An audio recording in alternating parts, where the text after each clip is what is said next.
नमस्कार, तुमचं सगळ्यांचं स्वागत आहे माझ्या एका नवीन ब्लॉगमध्ये. आणि मी घरी बनवली हळकुंड आणून. कलर बघा किती छान मस्त आला तो. सेलम हळद असल्यामुळे कदाचित तिचा कलर एकदम मस्त वाटतो. मार्केटमध्ये वेगवेगळ्या प्रकारचे हळकुंड असतात, मग त्यातलं मी सेलम हळकुंड घेतलं होतं हळद बनवण्यासाठी, कारण ते त्याची क्वालिटी किंवा कलर सेलम हळकुंडाचा एकदम छान असतो, म्हणून मी ते केलं होतं. 1 किलो हळकुंड घेतलं होतं सेलमचं. आणि मग त्याच्यापासून हळद बनवली. आणि हळद बनवण्याचं कारण काय, हळद आपल्याला आरोग्यदायी तर आहेच, प्लस धार्मिक कार्यांमध्ये वगैरे हळदीचा फार वापर केला जातो. मग ही हळद आपण भेसळयुक्त का वापरायची, त्यापेक्षा शुद्ध घरी केलेलीच हळद वापरायची असं मी ठरवलं होतं. स्वच्छ पाण्यामध्ये 2-3 वेळा हळकुंड धुवून घेणार आहे.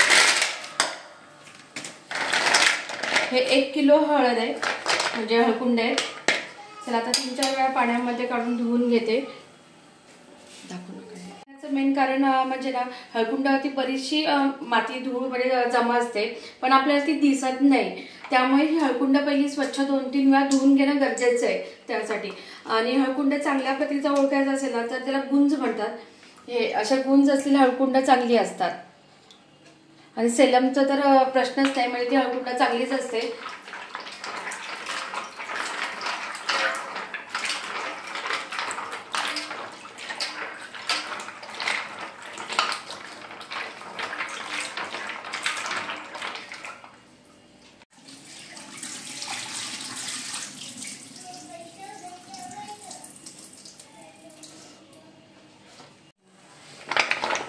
हे जी हळकुंड आहेत ना, आता स्वच्छ धुवून झालेत. आता बघा, एकदम पहिल्यापेक्षा हळकुंड अशी वेगळी दिसायला बघा फरक जाणवेल तुम्हाला. पहिली हळकुंड कशी होती आता कशी आहेत ते. आणि मी हे ते पाणी ठेवले गरम करून, आणि ह्या पाण्यामध्ये उकळत्या पाण्यामध्ये हळकुंड टाकणार आहे आणि रात्रभर तशीच ठेवून देणार आहे.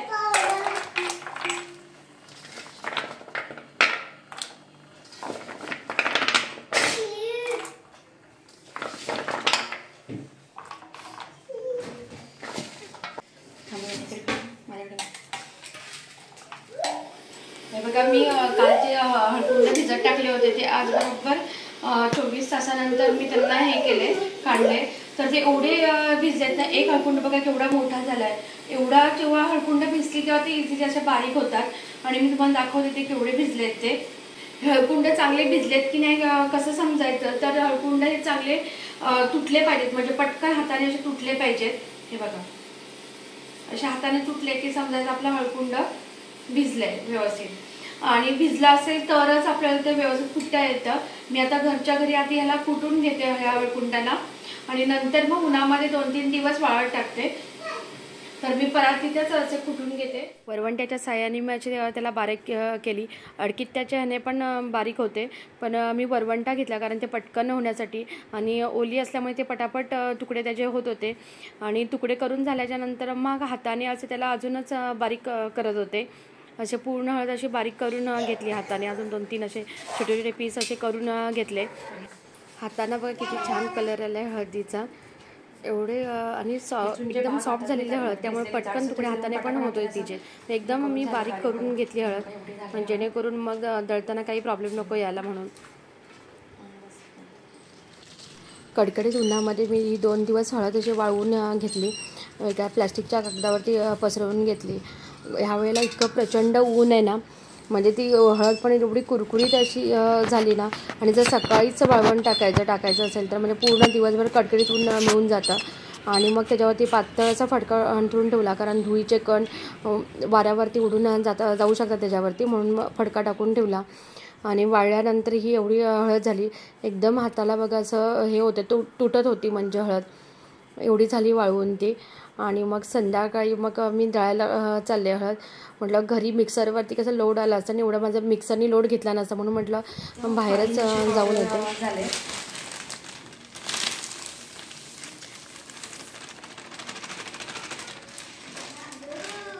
आणि कलर बघा किती चांगला आलाय.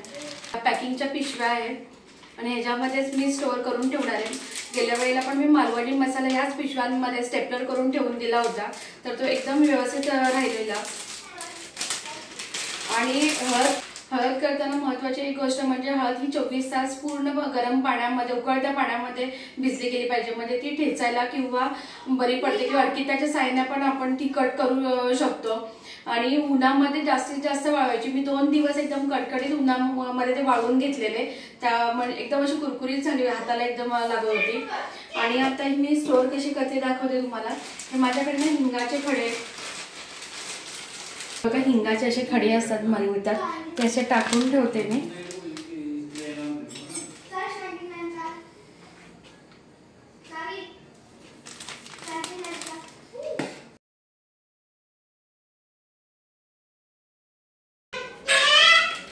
असे स्टेपलर मारून मी हळद, वर्षभराची हळद आता ठेवून देते.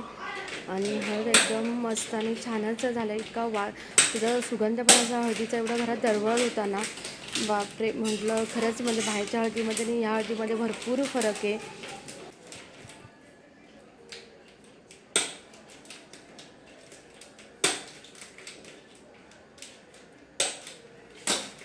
बघा अशा आता पॅकिंग करून झाले म्हणजे ह्या पिशव्या बॅगा. आणि आता ह्या वर्षभरासाठी राहतात आणि हे टिकतात पण, कारण गेल्या वर्षी पण मी मसाला असा ठेवला तेव्हा तो राहिला होता चांगला. आणि आजचा माझा हा ब्लॉग होता हळद कशी तयार करायची तो. आणि जर तुम्हाला आवडला असेल तर नक्की चॅनलला सबस्क्राईब करा. आणि असंच भेटू आपण पुढच्या ब्लॉगमध्ये. तोपर्यंत बाय बाय.